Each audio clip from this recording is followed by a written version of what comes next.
Thank my lucky stars to be living here today. 'Cause the flag still stands for freedom, and they can't take that away. You're listening to Wild About Liberty on KXEX 1550, where we discuss the importance of our liberty and how to preserve it.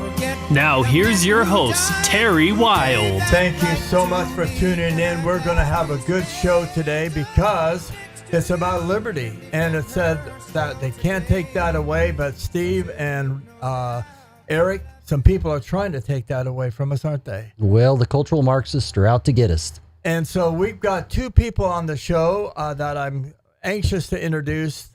They have so much knowledge about what's going on, and that's the whole point of Wild About Liberty.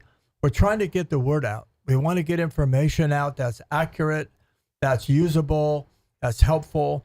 And so let me start with you, Eric. You have your own show. I have my own show, The Constitutionalist, right here on this very same station. Tell us a little bit about it.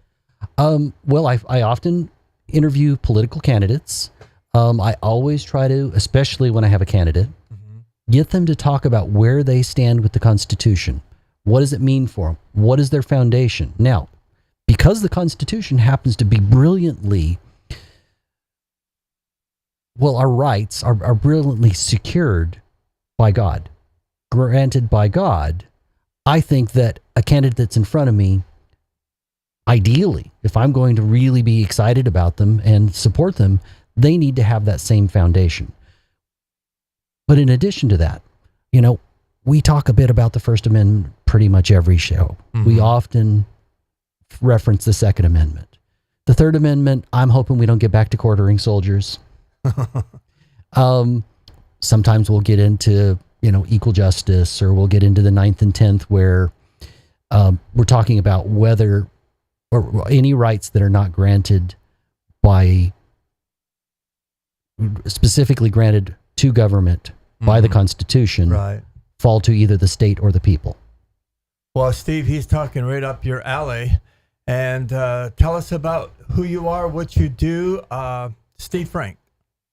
Well, what I do is put out a daily newsletter, the California Political News and Views, which describes policy and politics, 10 stories every day, 6 days a week, that are not covered by the media or miscovered by the media, where the media refuses to tell you the whole story and the truth behind the story. Instead, they use a biased focus and give a one-sided pro-government, anti-freedom message. And so my newsletter, the California Political News and Views, is based on freedom and a democratic system based on the Constitution, that the people need to understand how it's being abused by government, the media, and our institutions.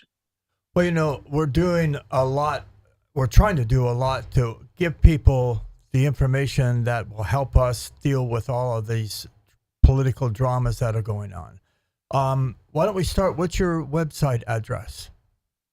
Well, my website address is www.capoliticalnewsandviews.com. capoliticalnewsandviews.com.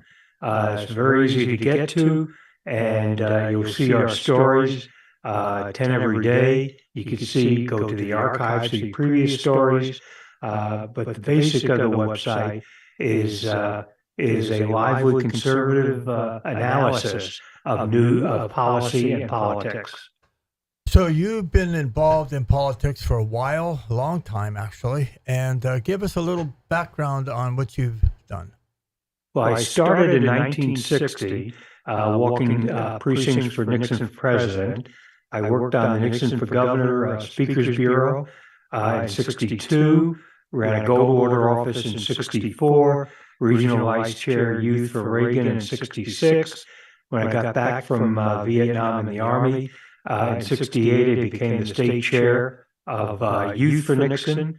I was the developer with Bob Dornan of the POW MIA bracelet, and I worked on hundreds of campaigns, both nationally and locally. through the years, worked on a lot of initiatives, helped found a lot of conservative organizations, and currently I'm a consultant helping candidates and causes. Well, you know, if you were with Nixon in Fontana, California, somewhere in that time frame, you'd have seen me standing on a picnic table in the park where he was speaking. And on his way out, he walked by and looked at me and said, "If you could vote, would you vote for me?"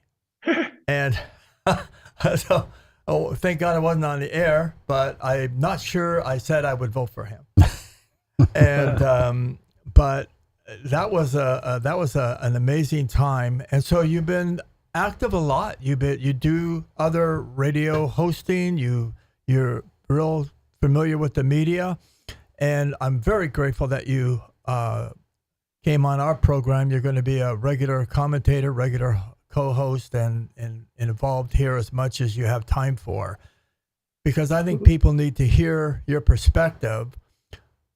What's going on in the state right now that people in Fresno County should be concerned about? Well, the most important thing that people in Fresno County and the whole state need to be concerned about is the twofold issue of illegal aliens that are flooding the employment market and taking billions of dollars, and they're in Fresno County, hundreds of millions of dollars of tax money to be used to house them, educate, healthcare, et cetera. While at the same time, we have homeless veterans, we have kids that are not getting a quality education. And the second issue is the housing costs in the state of California. Even though we are losing population, the cost of housing continues to go up because the state of California mandates things like solar panels on new housing, mandates not to use fossil fuel, what are called project labor agreements. Anytime a government tax effort is funded for a housing project, the city council or the school or the school board could, or the county board of supervisors can mandate union only labor, which means the cost is 15 to 20% more, and you're not getting the most qualified workers. You're only getting those who are willing to pay dues to a union. Eric, what do you think of that? That's terrifying. Though I think the tragedy with homelessness is that along with it comes drugs and crime, and frankly, a good percentage of them are actually crazy, and we are not helping those that should be helped. Instead, we're inviting people in, and I got to use the word inviting, illegal people into this country. We're not even taking care of our own, and they're bringing crime, they're bringing drugs, they're simply making everything worse. Well, you know, Steve, the attitude and their message is we're a kinder, gentler state. We want to love and take care of people, and so we're going to come in and impose all these things on the normal, regular taxpayer. Why isn't their policy a kinder, gentler policy? Why is it detrimental? Well, in the past, parts of Fresno, for instance, Blackstone and other areas in that area have been used as for prostitution and streetwalkers. And the illegal aliens that are coming in are either drug dealers or they are being used for human sex trafficking. And Fresno has been invaded by drugs and sex trafficking because of, and I think that's a good phrase, I'd like to use it myself, that we've not opened the borders. We've invited illegal aliens to come here.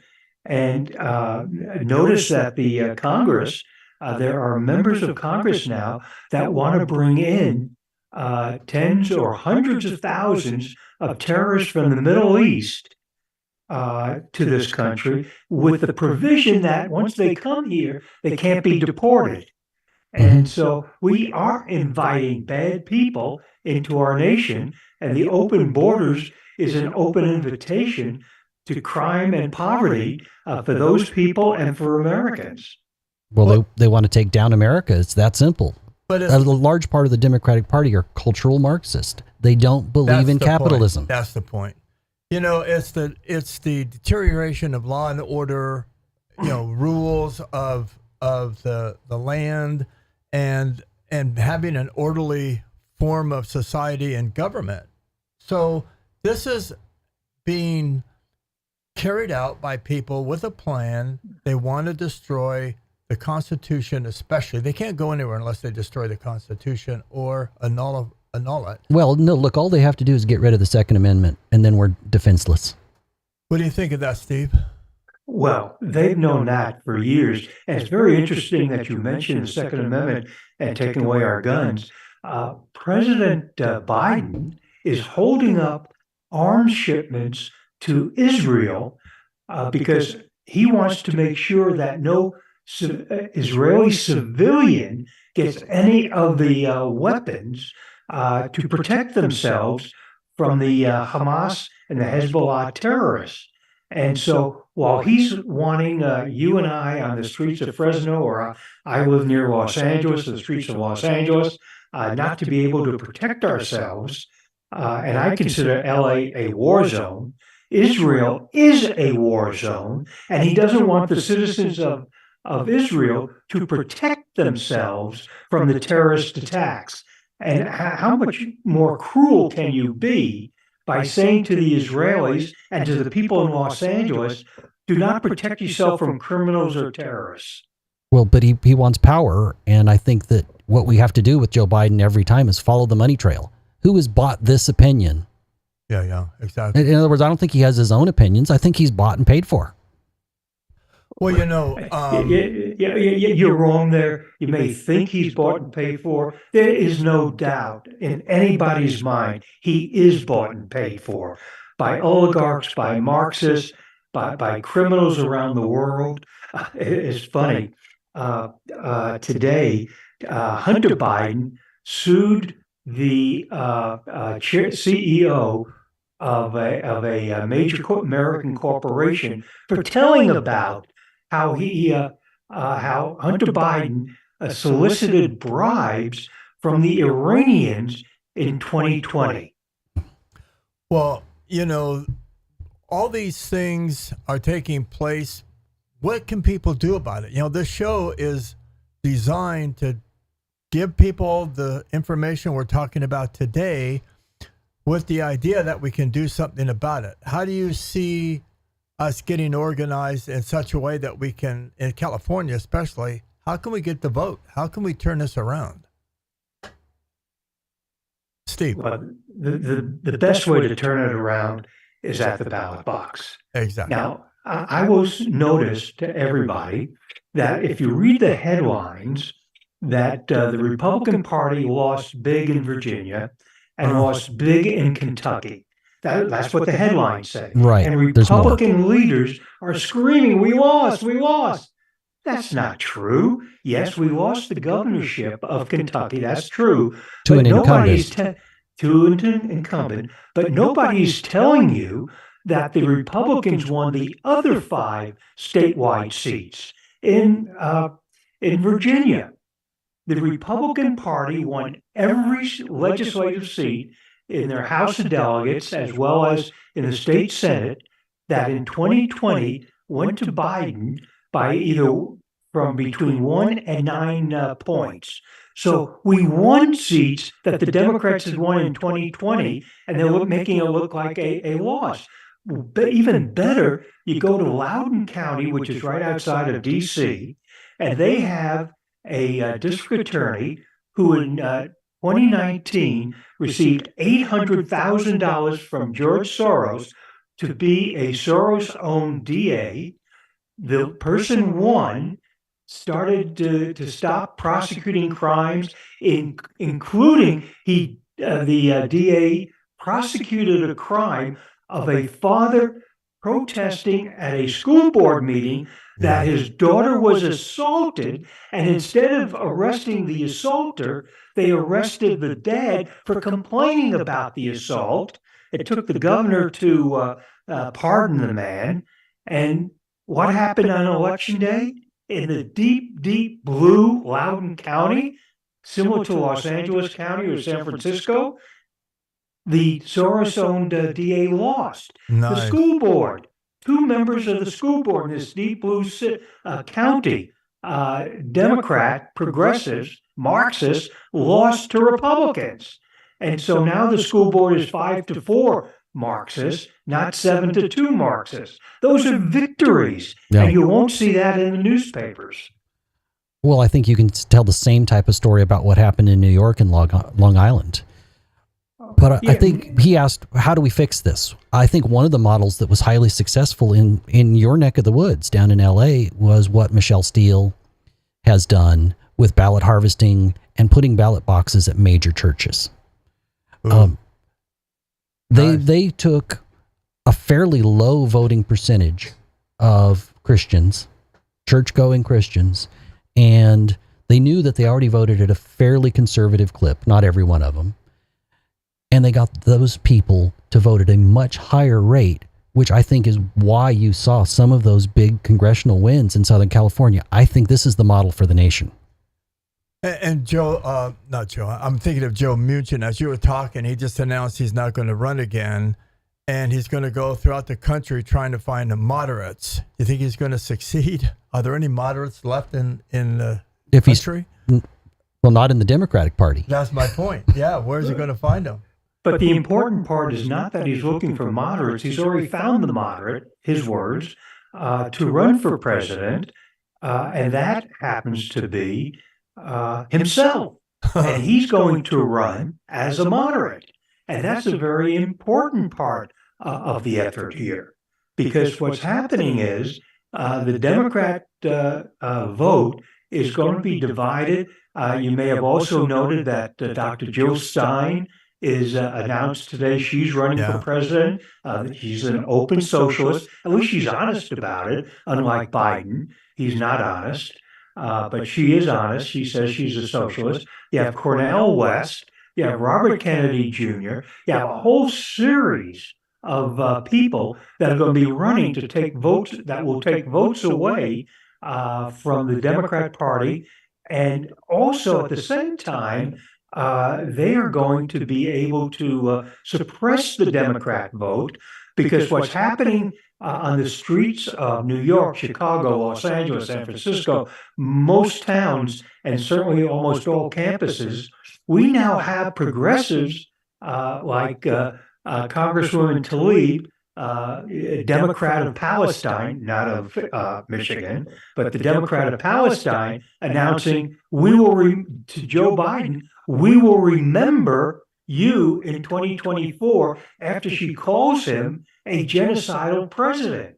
So we're going to see a great many Muslims either voting Republican, even though Republicans support Israel, unlike the Democrats, or you're going to see the Muslims vote for a third-party candidate. They won't vote for Joe Biden. And in states like Michigan and Minnesota, that could be the difference of winning and losing for Donald Trump.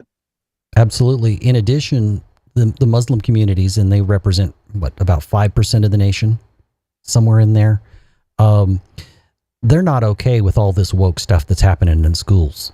Remember a couple of months back where they were absolutely having fits when they realized their kids were being sexualized and the trans movement was being taught in some of those Michigan schools.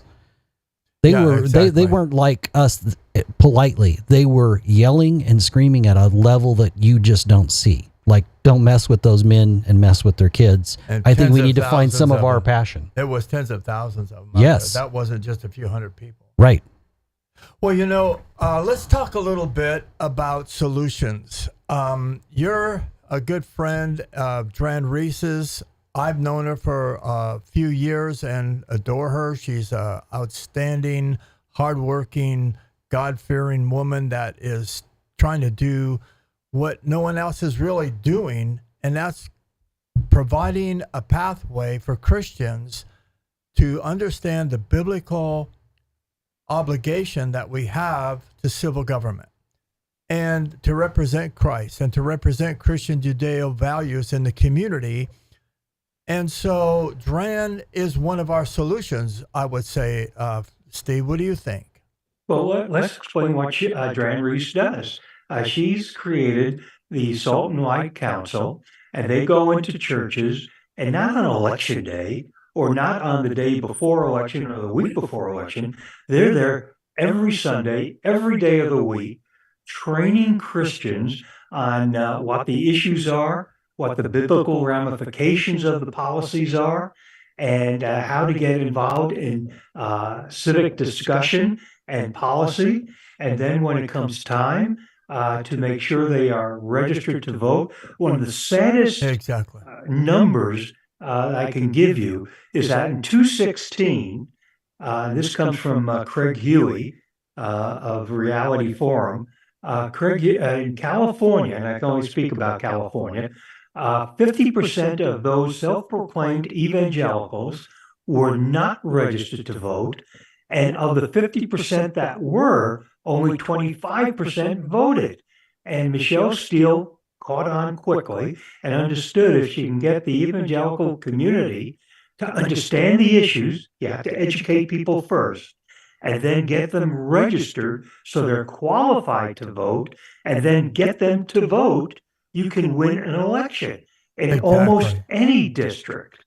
But, that's the message that we're having a hard time selling to the pastors. And we just had a situation yesterday. One of the prominent leaders in Fresno County, we told them those exact statistics and why they should be involved in the affiliate program with Salt and Light. And he said, well, show me the stats. Show me the stats that Christians aren't voting. And now you just gave him the stats. Yeah. And Craig Huey, who you may know, has all those stats. There are others who have the similar stats. And when I go into a campaign, people ask me, well, where do we get our voters from? Where do we register? And I say 10 a.m. on Sunday morning. Yeah. How do people reach him? If they want this information, do you have his website address or contact information? You could just Google Craig Huey, Huey, Reality Forum. Okay, folks, so there you are. If you want to know that these statistics are true and find more information, go there, Google, and now you've got some information you can work with. Talk to your pastors, talk to your leaders. We've got to get Salt and Light in every possible church we can for this next election. If we want to increase the Christian vote, which we should be able to, that's one of the options we have. That's one of the pathways to success that we have if we want to take it. So get involved. Well, you made mention how do you get people involved in all. Phyllis Schlafly once told me that every dollar of taxation is a dollar less of freedom. And when it comes to the church community, that means the higher the taxes, the less money you have to tithe to the church, to give to your community, to give to your kids for a quality, private, religious education. And we need to make the Christian community understand that it's not just the social issues of transgenderism and LGBTQ and all of that stuff and abortion, but it's also taxation. Because when you take away people's ability to flourish and to survive, forcing them to live on government, that is unchristian. Absolutely. The other big place where there's opportunities here, particularly in California, is we've got all of these minority groups that have not traditionally voted Republican, yet so many of them have Republican values. A huge number of them, particularly in the Hispanic community, are, well, they're usually Catholic, but absolutely a version of Christianity. Exactly. And we need to do a better job of outreaching, getting them registered to vote, talking to them about how those values, it's the same model, it's just a different group. Both of those need to happen. It's not just right in traditional churches, but in places where Republicans haven't gone. We need to go make those inroads. I was recently at the Sikh festival. No, they're not Christian, but they're still nice people. and they still vote conservative. No, they don't. They don't vote conservative. They don't vote conservative, but we've made inroads. And that's the key thing. As you keep nibbling away and making inroads and building bridges, we need to go out and we need to build bridges. It's not enough for us to stand on the sidelines. We need to find those individuals that have influence in their community and have a conversation. Build a bridge. Well, you know, Well, let me make a suggestion. please. Well, when we see stories in the media that say, the black community or the Hispanic community is a Democrat community, but maybe we're making some inroads. That's not true. What is true is that there are two black communities and there are two Hispanic communities. Many years ago, there was a measure on the ballot for forced busing. And interestingly enough, the conservative view was no forced busing. 40% of the blacks and 40% of the Hispanics voted in favor of the conservative view. So when an analysis was done, where did those folks come from? The answer was there are two black communities, two Hispanic communities. One black community are the street blacks, and the other are the church blacks. And if you want to get to the African American community that will vote a constitutional ballot, you go to the churches. And the same goes for the Hispanics. There are those Hispanics who are not attached to churches, but those who are conservative. And when explained, they will vote a conservative constitutional ballot. And so we need to really use and work with the churches in the Hispanic community, in the black community, in the Asian community, in order to get the maximum number of votes from these communities for a conservative constitutional ballot. Well, you know, the demographics in Fresno County, our population is like 60-40. It's like 60-40, and almost all of that 60 is Hispanic, and the 40 is everybody else. Yeah, everyone else combined. And so they have a propensity to want to do God, family, country. That's their natural inclination. But we need to get to them in a more effective way.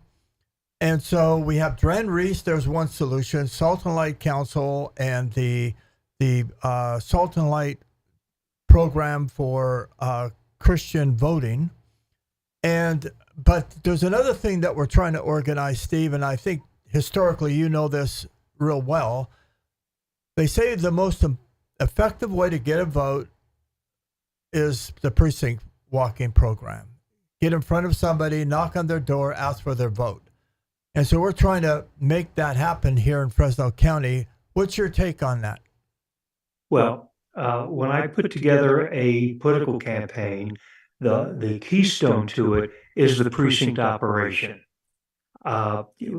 Somebody once told me that Ronald Reagan never won a national race and never won a state race in California. What he did do was win precinct by precinct, and it made it look like he won a national race. So here's what I would do. And what I do with candidates in the different districts they're running in. The first thing I do is a house-to-house precinct operation of registered voters, asking them what the 5 or 7 major issues are in their community. And you will note at the end of the day, when you get all the data put together, you will see by precinct, different issues. Transportation, education, crime, political corruption. And instead of doing a district-wide campaign, once you have that information, you do a precinct by precinct campaign based on the the hot button issue of the people in that precinct. And if you go back to them 3 times, you will get the vote. And that's the important thing. And sometimes we come up with we find issues that we would never have dreamed of.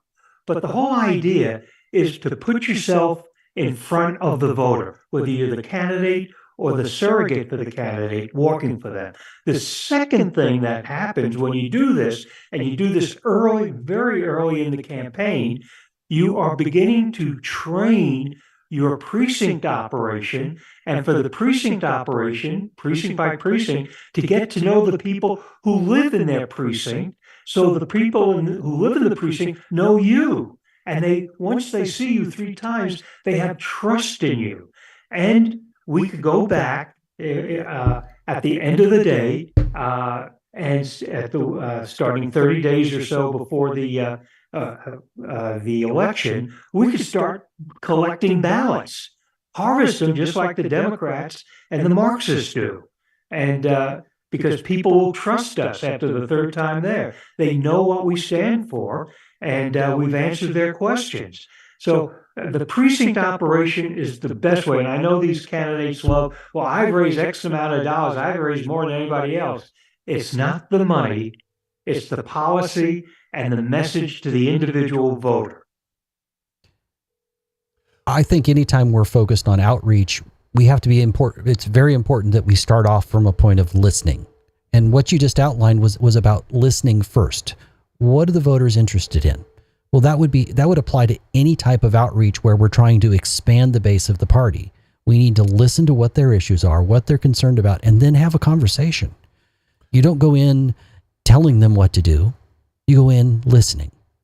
In other words, you need to have a little humility when you approach somebody that is not a hardcore traditional Christian Republican. Well, the breakdown in Fresno County, I think there's 600 precincts in Fresno County. We have roughly 250 people committed to being involved. And we have a meeting, as a matter of fact, in about 30 minutes for the precinct program here at Liberty Coalition. And, we've come up with an idea of having 3 tiers of commitment, 3 tiers of involvement, and make it a team effort rather than just a single individual doing all the work. So that means the 600 just became 1,800. Well, you hope. But this is winning, isn't it? I mean, if you can't do this, your likelihood of winning drops dramatically. And the reality is you can get that 1,800 in the next 30 days without breaking a sweat. How? Go to the churches. There you go. Make them understand how important their community is, and that they can multiply their values and expand the support of their values by putting in a little sweat equity, not money, but sweat equity into a precinct walk. And by the way, the doctors will tell them it's great taking a walk.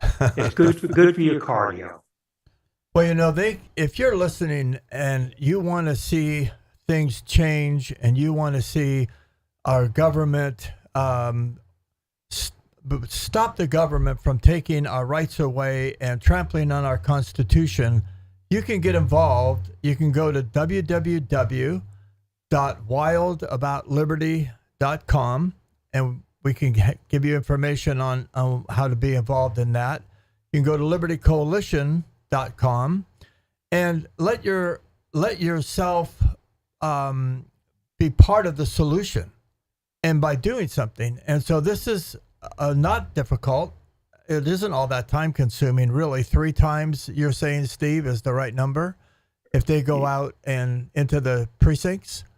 3 times is the minimum number. The optimum number, and every survey, and I've been doing this since 1960, so I've been studying this since then. It's if you hit a voter 7 times, you get their vote. Now, when I say hit the voter 7 times, that means by mail, by email, by face, and by paid media. Well, there you have it. that's the plan. If you want to plan a winning plan, if you want to plan to succeed, then we have the churches, and Steve just said that's where we can find the motivated people. And what do you think? Dran Reese has the information, the biblical information about why and how Christians should get involved. It's all formulated. The plan is sitting there, ready to go. You just have to look at it, pick it up, and then go and do it. So please get involved. Call us at 559-765-4293. Go to our website. And again, we've got the information. It's gathering. We spent that first few years of the lockdown when the government really encroached on us and were really controlling what we do. We've kind of gotten past that, but we have to take this into our own hands, Steve, and we have to make it happen because no one's going to come along and do it for us. Well, that's correct. We are responsible for ourselves and our community. And if we don't do it, who will? There's an old phrase, never again. And that COVID lockdown, the mask mandates, the dangerous vaccines that many people felt forced to take. The next time that happens, we need to have just one answer when they say, wear a mask. And the answer is, well, what's the punchline to that joke? You want me to take a dangerous, untested vaccine? What's the punchline to that joke? Now get out of my way and leave us alone. Yeah. I almost said those exact words to my doctor when he asked me, had I taken the vaccine? I said, no. He says, why? I said, because I'm not an idiot. Why would I put something in my body that's questionable at best and could destroy me at worst? So, I mean, what was your take on that? Well, when early on they started talking about how the need to prioritize by skin color, who got the shot, I went, it's not really about health and safety. Right. It's about control. Right. And money. And when Fauci started saying things that just didn't make sense to me, like the mask don't work, the mask work, that big flip-flop. Well, clearly, one or the other time, he was lying. Which one was it? Well, he finally admitted to lying about it, and he said the reason we didn't push masks was because we were afraid the doctors wouldn't have enough. But then they worked. But then we saw studies from around the world, because I immediately went and looked at studies that dealt with viruses of the same size. Obviously not COVID-19, because it was a novel new thing. And there was zero evidence from around the world about masks, particularly cloth masks, working at all. So I was like, they just want to muzzle us. They want to shut us up. Gavin Newsom early on said, I want a new progressive type of capitalism here in California. Yeah, exactly. Long before we knew what the real threat was. Well, Steve, I don't know if people know this or not, but this is what they should know. The 3 top pharmaceutical companies in the country are owned substantially by 2 groups. One is BlackRock. And so these people influence not just the process and development of vaccines. They're using it as a political weapon to control us. Are you familiar with BlackRock and what they're doing? Oh yes. They're the idiots that try to pressure corporations and nations to go to investments only in ESG companies, killing freedom-loving economies and killing capitalistic economies, making them socialists. BlackRock is now behind an effort to be able to get the SEC to legitimize ETFs for cryptocurrency. Now, what's cryptocurrency? It's thin air. It doesn't exist. When you buy a Bitcoin, you're buying a fantasy, as if Fantasyland and Disney came to your pocketbook. And so there is no such thing as Bitcoin. There are no cryptocurrencies. It's all a fraud. And the more money put into that, when that collapses, and it will, when that collapses, you're going to see the economies of the world collapse. Exactly. Eric, why can't we translate this into winning at the ballot box? I mean, how long does it take for people to wake up to what's really going on and do something about it? I think Tuesday's election tells us the answer to that. Unfortunately, life is not bad enough in a lot of places.